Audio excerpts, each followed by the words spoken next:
This question comes from Dennis DeGennaro. As Warren stated in the 2022 annual report, Berkshire will always hold a boatload of cash in U.S. Treasury bills. It will also avoid behavior that could result in any uncomfortable cash needs at inconvenient times, including financial panics and unprecedented insurance losses. After Warren passes away, his A shares will be converted into B shares and distributed to various foundations. These foundations will then sell the shares to fund their causes. Warren estimates it will take 12 to 15 years for all his shares to be sold. I worry that a corporate raider like Carl Icahn or a group will buy up enough of these shares to take control of Berkshire and completely disregard Warren's philosophy of holding a lot of cash in U.S. Treasury bills and instead be greedy, reckless, and highly speculative and ruin Berkshire's position as a rock-solid financial fortress.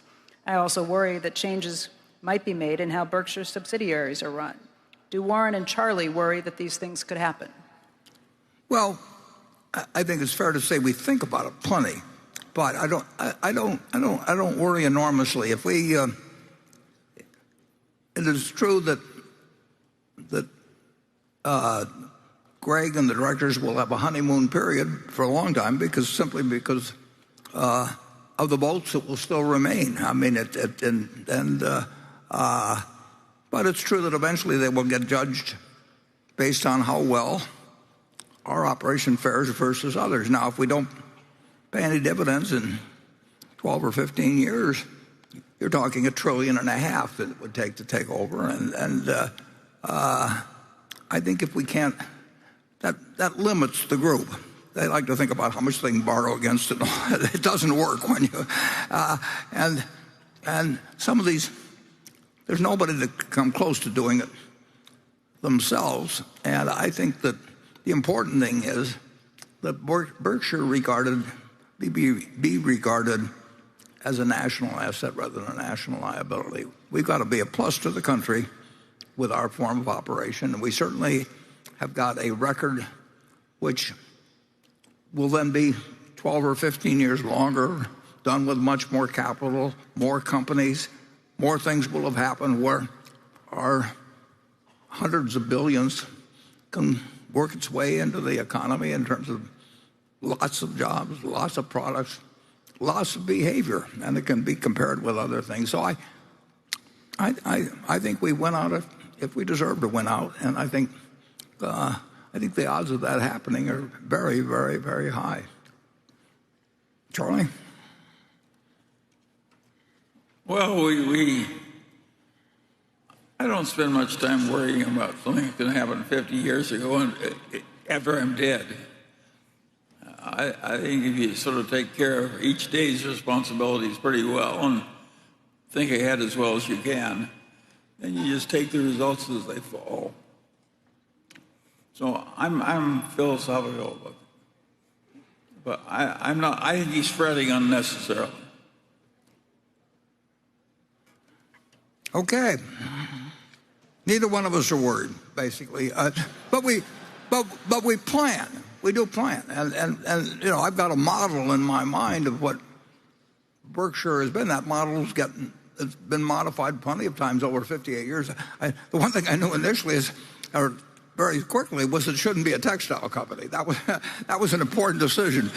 And we've just played the hand as it come along, and we made a few really good decisions, and we'll never make a decision that kills us. The only things that are a threat to the planet, we don't have any answer for those. But we keep ourselves in better shape than anybody else. And we just aren't going to have big maturities of debt that come along. We aren't going to have insurance policies that can be cashed in en masse, and we will sit with what looks like a huge amount of capital. And it is a huge amount of capital, but there's a huge amount of earning power. There's a huge amount of diversity, everything. So our business model will be graded, and it'll be graded against a whole lot of people that we'd like to be graded against. So I think we're handing something very secure over to the future, and I think we've got the shareholder base like nobody has. I mean, there isn't anybody in the country that I know of, unless they've had a an employee-owned company prior to going public or something of the sort. But this is the product of 58 years of regarding the shareholder as the owner of the company. But what does that mean? That means having happy customers. It means being welcomed by your community rather than having them turn you away. It means that the government feels better with you if there's a financial crisis because you can provide something that actually the country can't under some circumstances, and you'll be there. And at the same time, it'll be good for the business. And we will have crises of one sort or another, but if they aren't challenging the planet, which worries you in terms of some of the threats that we have, we'll be a plus to the United States, and if we're a plus to the United States, we'll survive. Okay.